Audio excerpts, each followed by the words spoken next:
The night hung heavy over the ranch, its silence broken only by the far-off howl of a coyote. The barn smelled of dust, old hay and iron, thick, suffocating scents that pressed down on the girl who sat bound against the rough wooden post. Her wrists throbbed, rubbed raw by the tight ropes. Every twitch of movement made the fibers cut deeper into her skin. But worse than the pain was the fear. She'd been caught just hours ago, stumbling weakly across the dry prairie. To the cowboys, she was an Apache runaway, trouble waiting to happen, a symbol of everything they had been told to guard against. They had laughed when they dragged her in, saying the boss would decide her fate at sunrise. Now only one man stood before her, the rancher. A tall figure, shoulders broad from years of toil, hat brim shadowing his weathered face. His eyes, though, betrayed him. They were not cruel. They were not mocking. They were uncertain, restless, as if the sight of her tore something loose inside him. Her lips trembled, but she spoke clearly, with the kind of desperation that comes when one has nothing left to lose. "Please," she whispered, voice cracking, "I am begging you. Untie it." The words hung in the air, heavy as a gun cocking. The rancher froze. His boots shifted against the dirt floor. His calloused hand clenched and unclenched at his side. He wasn't supposed to. His whole life had been rules. Tradition passed from men before him. You do not free an Apache. You do not show mercy to those the frontier has branded enemies. And yet, her eyes, they were not wild, not vengeful, only pleading. A storm of suffering and humanity that clawed at the iron walls he had built around his heart. His breath came shallow. His hand hovered near the knot. One pull, just one, and everything he had been taught would crumble. The barn lantern flickered, casting shadows that danced like ghosts on the walls. And still she whispered softer now.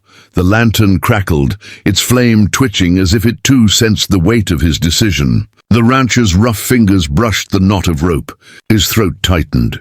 His mind was a battlefield. Every voice of his past echoed inside him. His father's stern tone, the sheriff's warnings, the whispered talk of men around campfires. Never trust them. Never set them free. Once you do, you'll regret it.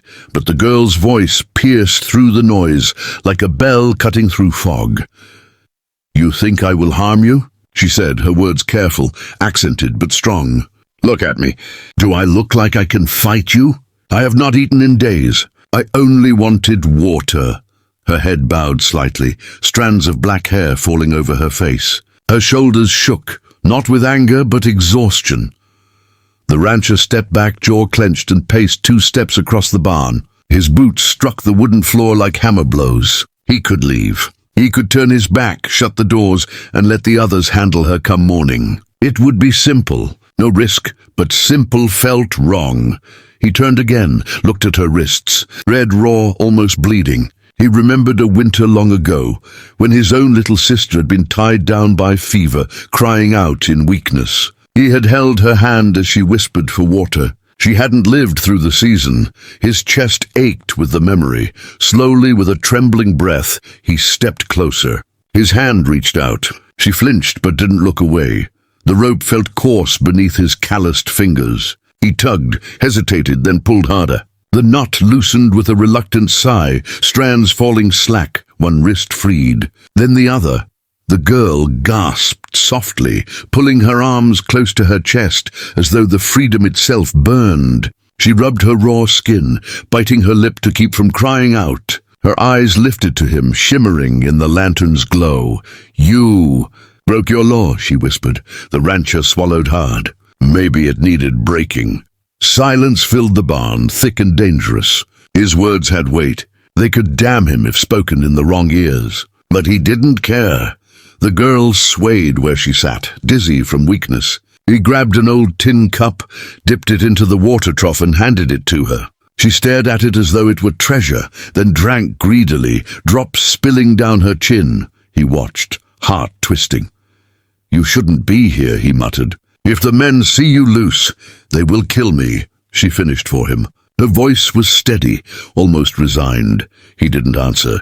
Her gaze searched his face, trying to read him. Then she spoke, lower this time, as though confessing to the dark. I was not stealing. I was running my people. They said I betrayed them, but I did not. I would never. The rancher tilted his head. Why would they say that? Her lips pressed tight, pain flashing in her eyes. Because I would not marry the man they chose. He was cruel. She stopped, shoulders tensing. So I ran. They hunt me now, as you men do. There is nowhere I belong. The words struck him like a fist. He knew that feeling, the sting of being outcast, the loneliness of walking through a world that told you you didn't fit. His whole life had been one long argument with the land, the men, and even God. Without thinking, he whispered, "Maybe you belong here." The girl's eyes widened. For a moment, neither moved, the world holding its breath. Then came a sound from outside, the heavy stomp of boots, the drunken laughter of cowboys crossing the yard. Both of them froze. The rancher grabbed her arm, guiding her toward the far stall. He pushed her down behind a stack of hay. "Stay quiet," he ordered. The barn doors creaked open.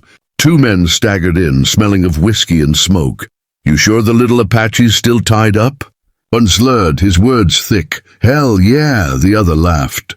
"She ain't going nowhere. Come morning, we'll show her off in town. Maybe get a few coins for the sheriff." The rancher's heart pounded. His hand rested on the grip of his revolver. If they so much as looked toward the stall, but the men only laughed, spat into the dirt, and stumbled out again, slamming the door behind them.